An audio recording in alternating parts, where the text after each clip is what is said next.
Good morning, everyone. Long time no see for some of our dear friends. It's a great pleasure to be back at the Thailand Focus event this year. The chairman of the Stock Exchange of Thailand, Dr. Chaiwat Vibulsawat, the vice chairman Patira, distinguished guests, ladies and gentlemen. This year, I feel a bit different. You know, I was on the other side, as in on the sales side, on the brokerage firm only 3-4 months ago. One quarter makes a big difference to my life, and people often tell me that the grass is greener on the other side. I tell you, after 3 months in politics, in new job, maybe it's not always greener on the other side. Although having seen the red screens and the interesting times that you guys are facing within the stock market, I do have some sympathy for you. The keynote addresses from the Ministry of Finance and the Minister Gobsak has already highlighted the opportunities. I would like to tell you directly what we've been seeing from the Ministry of Commerce, the Ministry of Agriculture in particular, over the last 3 months under the leadership from the Deputy Prime Minister and Minister of Commerce, Kun Jurin Laksanavisit. Interestingly, you probably already know the export numbers has been tough for many countries, not just Thailand, and it's likely to be tougher in the near future. We did make a forecast that things may be growing 8% beginning of this year for export. However, after a few of Mr. Trump's tweets and a few of the ping pong and negotiation fails at the US and China trade, you have seen fear across, not just from the global markets, but I think fear from the long-term investor mentality as much as anything. This time round, 3 things that will be different, though, that I want to highlight to you what we are doing different at the Ministry of Commerce and the Ministry of Agriculture. Usually these 2 ministries are held by different political parties and often even different characters who are looking at 2 different goals, different mindsets. When the domestic economy is this soft, agricultural prices is pretty weak, you do need some stimulation, especially fiscal side. Monetary policy, as you know, is probably not going to work and be effective in this climate. No matter how many times interest rate cuts elsewhere, it may help the stock market. It's not going to help the domestic economy, actually. So the actual actions from the Ministry of Finance, Ministry of Commerce, and Ministry of Agriculture will be key. First good sign that is happening, that is different this time. For the first time ever, the 2 ministries are sitting together to look at the long-term strategic plan of what they would develop as a long-term strategic goal. As we speak today at Tech Bang Na, at this moment, they're talking about how the goals from the Agricultural Ministry and the goals of the Commerce Ministry need to be aligned. I'll give you one example in the past why it has not been aligned. Ministry of Agriculture used to think that having new crops, introducing new innovation to the Thai rice, to the crops, will be a good thing. So they came out with 2 or 3 new rice strands. They call it the B100. Some of the rice strands are cheaper than the Gokho 105 and Gokho 15, which are the premium grade Thai jasmine rice. When the fighting brand come out, that is lower grade, they hope that this rice brand would compete with the Vietnamese brands of the lower grade, the lower price. However, it backfired because when you go and market this rice, new rice strand, they look exactly the same on the outside appearance as the premium grade Thai jasmine rice. So imagine the quality control, the QC, when it comes to the job of the Ministry of Commerce, when they do the sales and marketing job to sell the premium grade rice. You cannot distinguish from the exterior the 2 different grades. As a result, the quality and the trust suffered. This has led to a couple of big markets actually canceling our rice orders. Markets like Iraq, markets like China, who used to take in more premium grade rice. The problem is now known and is being addressed. There is an MOU with China that they would buy 2 million tons of Thai rice from us. They've only exercised 700,000 tons. There's 1.3 more million tons to go. So for us, the incremental positive news from China, I think you would see that they after they see the quality inspection that will come back. Iraq, surprisingly for you, many of you, is actually a brighter market than many expected for Thai rice. They're now buying Thai rice 0% at the moment. But in the near future, that market is expected to take in a couple of million tons as well. Iraq used to import a lot of Thai rice, but after the quality issues, that market is due to come back. So quality and premiumization of the agricultural products is one of the key highlights that these two ministries will work together. The second issue is on GI, geographical identification. And if it's geographical with a GI, you need to know where those good products come from. To know the premium quality of jasmine rice, whether it's come from Thung Kula Long Hai, an area in Roi Et. You need that premiumization products. You know where Parmigiano come from certain part of Italy, Champagne from France. Those kind of GI products need to be marketed better, need to be sold better. One of the key long-term strategic works that the Ministry of Agriculture and Ministry of Commerce will be working together is on developing this GI and working that towards the intellectual property rights and certifying that. And so in the future, the premiumization of the Thai agricultural products will not be just a dream. Third, the working from the international part and the domestic part of the two organizations, i.e. both Agricultural Ministry and Commerce Ministry, they have offices abroad. The Commerce Attaché, you can call it the diplomat for the Commerce Ministry and the diplomat from the Agricultural Ministry. Typically, those diplomats, the attaché, the Commerce Attaché, would never get a chance to meet the local Commerce Attaché. Each and every one province have a Ministry of Commerce in that province who knows the best what are the local products, what are the highlight, one tambon, one product that can be sold abroad. The level of communication between the local bodies and the foreign bodies are almost non-existent. So today and tomorrow is the first time that the foreign arms of the Ministry of Commerce and Ministry of Agriculture come back home. And they're having a meeting together to find an area where they can sell the products better. I'll give you an example, a mangosteen, one of the quite famous Thai fruits alongside durian. Durian is the king of the Thai fruits and mangosteen is the queen of the Thai fruits. Usually they have pretty good export markets to China, to India, and a few other ASEAN countries. This year has been tough because of the oversupply situation and also the monsoon, the Babuk storm that hit them means that the quality to export has been much lower grade products. In order to export these products, it probably needs preparation in the future. There is a things that you could say that the marketing process should begin before the actual manufacturing or before the crops yield itself. So one of the key goals that Ministry of Commerce and Ministry of Agriculture is willing to work on is to look at the supply side of how much is it really going to come out and are there markets for it.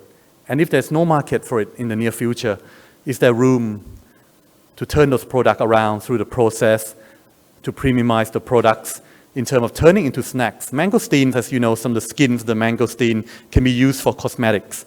Some of them can be used on fruit juice, on snacks, on varieties of products. So one thing that they have to learn to work together is the education arm of the Ministry of Agriculture and the marketing arm of the Ministry of Commerce and the promotion of the trade will be working together in synchronization. Synchronization alone may not work in the near future because, as you know, we don't live alone in today's world. It's a tough one out there, and a lot of the trade deals are being called into questions. One of the key goals that the Foreign Affairs Ministry is working with the Ministry of Commerce closely is on reaching a conclusion to the trade deals, the so-called RCEP, Regional Comprehensive Economic Partnership. This also is not a dream. Some people think that RCEP comprised of 16 countries, 10 ASEAN countries, plus the bigger Asian countries like China, India, Korea, Japan, Australia, New Zealand. Not an easy one. The deals that we are speaking of could mean the exchanges and free trade of goods and services across the 16 countries. This would be much bigger than the CPTPP, the Comprehensive Partnership on Trans-Pacific Partnership, which is a deal that is less inclusive. The Minister of Commerce Khun Jurin has often said that he wants an inclusive round of trade talks. He doesn't want ones where we're excluding someone. The motto from this government, as you know, in the past has been leaving no one behind. And leaving no one behind doesn't mean that we have to be last to leave no one behind. We can actually be in the middle and leave no one behind. The efforts, I think, from trying to get the understanding from the 16 member countries, the initial meetings in Beijing 2 weeks ago has been very encouraging. Some of the key barrier to entries that you never think that India or Indonesia can yield to has begun to see progress. There is a Minister of Commerce meetings again among the 16 countries on the first week of September before the leaders meeting on the 1st and 2nd of November. That would conclude potentially the biggest trade round that Asian countries has ever seen. Even if that's not conclude, you will probably see some progress that beginning of the year, some of the areas will be less tariff, but also less non-tariff barrier. What Dr. Gobsak told you about the border trade, that is a key focus that Ministry of Commerce want to improve.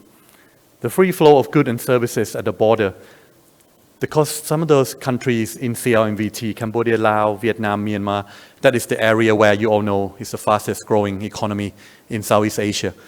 And some of the activities has been relatively slower than one would have liked, partly because of border dispute, partly because of the custom process that is still paper. Definitely not paperless. It's still very much far from the whole smart border or the digital transactions that is the goal that we aim to have. For that to happen, it needs to require work from Custom Department and parts of the Ministry of Commerce. Working two ministries together, you think may not be easy. But interestingly, as some of you may know, the two ministries have already established the War Room and the Economic Cabinet that Dr. Gobsak and Dr. Uttama has already mentioned. So this Economic Cabinet is meeting every Friday. The Ministry of Commerce War Room is meeting once every other week as well. The War Room itself would bring in both the sector from the private sector, the key stakeholders who are even from the NGO and from the government, relevant government sectors. So when there is a complaint about why border trade is so slow, why custom is so slow, you would get a response faster. So custom trade and border for me is one area where we'll see progress on in the next 3 to 6 months. Moving closer to home, one area that you probably heard the news announcement on the income guarantee for farmers. Over the last 3 to 5 years, we try our best. I think the Thai governments try not to do too populist a policy. This policy itself on farmers' income guarantee is one where they aim not to intervene on the actual price, on the physical price of the agricultural products, but to intervene to help support and cushion the blows on the farmer's income. So for example, the rice and the palm oil, which are the two key agricultural products, which has already passed the cabinet on Tuesday. We are going to see the rice guarantee scheme with the farmers at least the 10,000 baht per ton. This means that if the rice price goes to 8,500, you only see the difference of 1,500 baht that we pay by the government. And if the price is above 10,000 baht, there's no need for a government subsidy to come in to support the farmer price. Subsidy is for the farmer's income, not for the actual intervention of the agricultural market.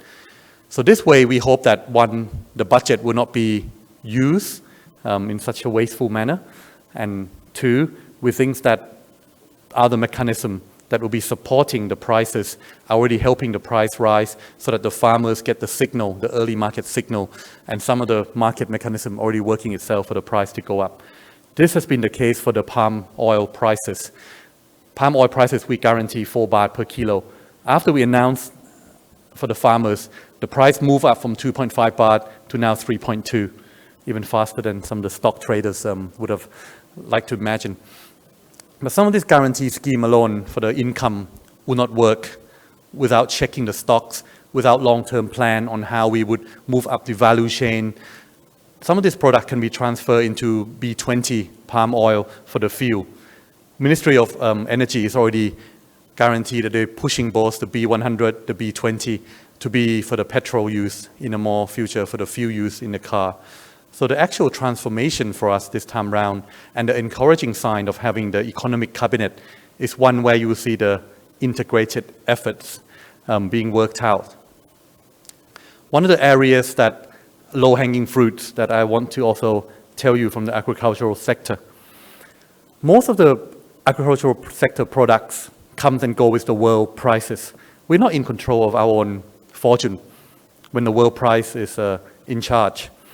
What we are in control of, though, is the group of people who are changing the way that farmers are behaving. I've been traveling less and less abroad, but more and more to the provinces in Thailand. And the group of people who wants to do farmers, interestingly, are less and less this day. When you meet the children from universities and ask them, who are their parents, what do they do? All the parents put up their hand and say they're the farmers' background. If you ask the children what they want to do when they grow up, nobody wants to be farmers. Farms will be left empty. It will be. But there are a new group, new breed of young, smart farmers, the YSF. And this is one big program that the Ministry of Agriculture will be looking at to spend the money on to move up the farmers who want to remain farmers and some of the younger guys who are farmers left in this whole agricultural system. They will not just be farmers in the traditional sense where they grow rice once or twice a year, then they grow on to do their eggs and chicken and so on and so forth. The Young Smart Farmers program has begun 1 year already, and I think this government, the budget allocation, when you see the budget debate, will come towards the premiumization products of agricultural products and of the young smart farmers. Young smart farmers means that the products you will see in the future from Thailand will not be just commodities, not commoditized products, but ones where the branding, the premiumization products will come. A few weeks ago, Ministry of Commerce started a program, executive program, bringing the Ministry of Commerce of other countries, ASEAN countries, who are middle-ranking management to Thailand. In that exercise, we're looking at how we brand the ASEAN products. And the brandings of those ASEAN products will be a key success to how the whole ASEAN networks of agricultural products will be sold. Second, when you sell the channels of those products, at the moment the channels are controlled by the e-commerce giants. Some of the e-commerce giants, SEA, Shopee in Thailand, Lazada for Alibaba. There is no ASEAN platform of e-commerce product yet. The Ministry of Commerce in Thailand have a Thai Trade platform. And this thaitrade.com platform will be linked among the ASEAN Ministry of Commerce. And the data collection that you will see, Indonesia has begun to force some of these digital firms to have the servers in their countries. Malaysia will go in similar ways, and so will Singapore. Thailand Ministry of Commerce will be looking at this opportunity whereby the whole data collection will be need to stay in Thailand. Even though the Ministry of Commerce itself will not be pushing on having the whole e-commerce platform being owned and run by the Thai government, but we are aware of how the digital platforms has affected the life of the mom and pops who sell in the market, who sells in its digital age. So the whole ideas of bringing some of the data collection on the e-commerce will have to be there. The skillful labor that we lack, that Mr. Gobsak has touched upon. One area that farmers cannot sell and reach their crops is on the e-commerce tools that we want to reach the farmers in a more timely fashion. With e-commerce growing everywhere across the region, one of the signature things that you will see is on the skillful labor lifting. And the e-commerce platform that Ministry of Commerce have will be on the training, will be on the working with the education ministry, where both of the ministers are keen on having the coding language as the third language for the Thai labor and for the education children. Coding itself will be one of the areas where we think we'll see the incremental improvement in the actual uplifting of the skillful works and labor force. Some of this you think is long-term and may not be easy to execute. One or two things that you may want to look out for in the next 3 to 6 months that I think the Ministry of Commerce will want to do besides some of the stuff I told you on the digital platform, on the export target. The trade surplus that we have, and also the current account surplus, has meant that the Thai baht as a currency has been strong. And with it being strong, we think that the time has come with not just the promotion of inbound investment into Thailand. The FDI into Thailand, foreign direct investment, is important, and the EEC, as you heard earlier, is important. What is more important is how you develop the Thai brand abroad.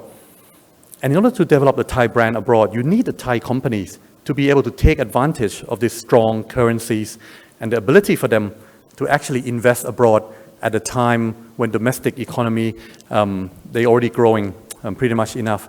The promotion from both the Ministry of Commerce, the Board of Investment, will be looking on the outbound promotion of Thai global champions to be taking advantage of this currency strength.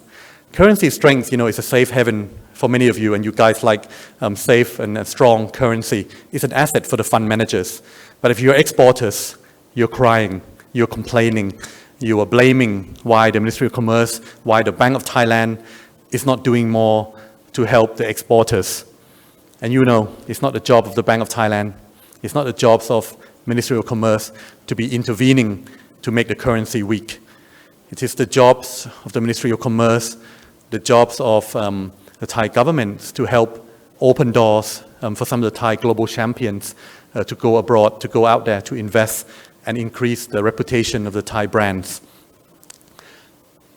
One of the examples that you already see, CP Group, Thai Bev, Central, they all done it. But incrementally, you are seeing domestic, smaller SME guys, Beauty, Thao Gai Noi, Mac, all these guys are being incrementally going out. But when you speak to them, how much help are they getting from investing in Vietnam? Vietnam is not an easy place to invest if you are from a Thailand country where they're already thinking us, seeing us as a competitor, potentially not as just a friendly investor.